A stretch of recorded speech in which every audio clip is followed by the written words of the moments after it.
Hello, it's me, Squalid Gamer, and I wanted to quickly talk about the Capcom drama. They have been swirled by negative reviews and really bad publicity online because of the DRM systems that they've been adding to some old games. Now, what is a DRM? It's digital rights management.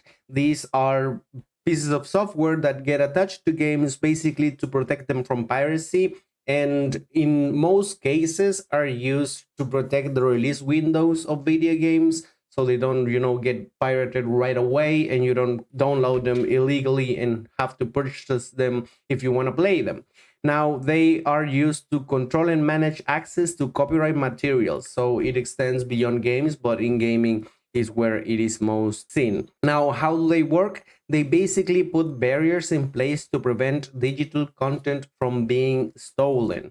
They kind of change the way the game is read by the system, and that is the layman explanation.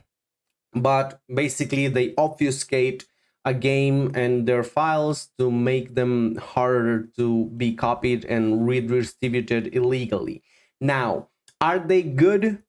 I don't think they're good. That's my opinion. But we'll get into detail as we move forward. The Nuvo is actually the most popular DRM system that is implemented in games. It is basically Ubisoft, EA. They love the Nuvo to use it on their new releases. Capcom too, actually, which is the main culprit of this video, of this drama, and basically means that some games are cracked and pirated maybe a week after launch, maybe a month after launch, but they will eventually break through. Pirates are one of the most workaholic people in the universe, and they they have a pretty good understanding of how to go around these systems.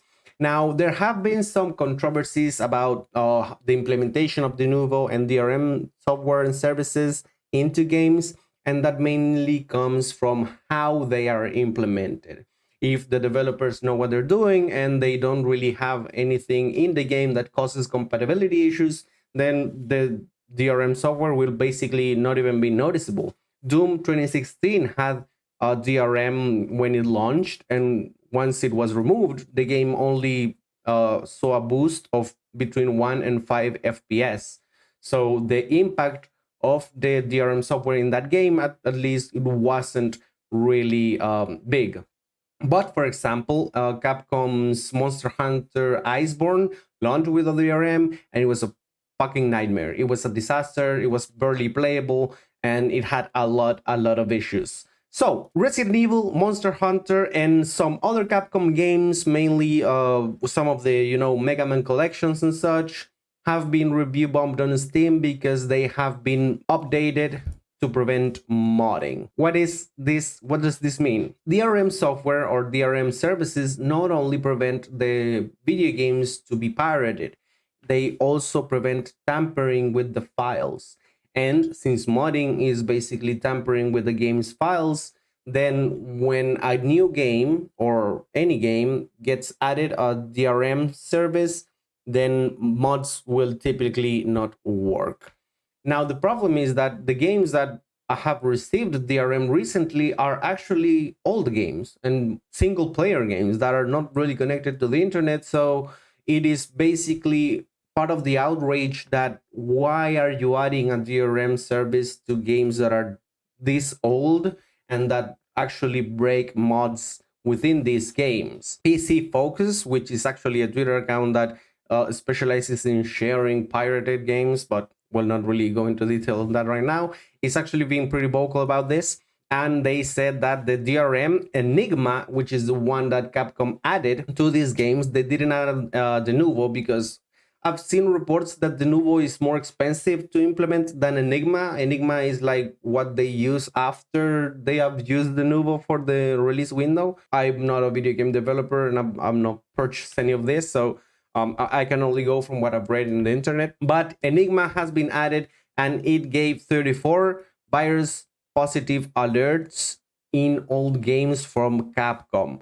Now, this is easily explainable because the DRM changes how the game functions. So Windows will trigger antivirus protections, and some of the softwares, Kaspersky, Norton, and such, will also trigger their virus protection. But most of these games didn't receive the DRM Enigma recently, which is actually kind of crazy. From what this Reddit post states, the last updates of the games that have been receiving review bombing on Steam, most of them were updated last a long time ago. November 2022, February 2023, October 2023, September 2023, August 2023, July 2023, and December 2023.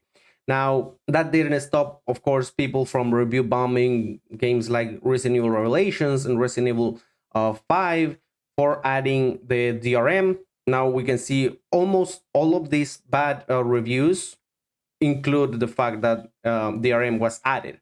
But as we've seen, DRM was added a long time ago, and these negative reviews are from like yesterday, today. Resident Evil 5 received the last update on August 2023. So since August to right now, January, the game had been working with Enigma and nobody noticed because it's actually not noticeable.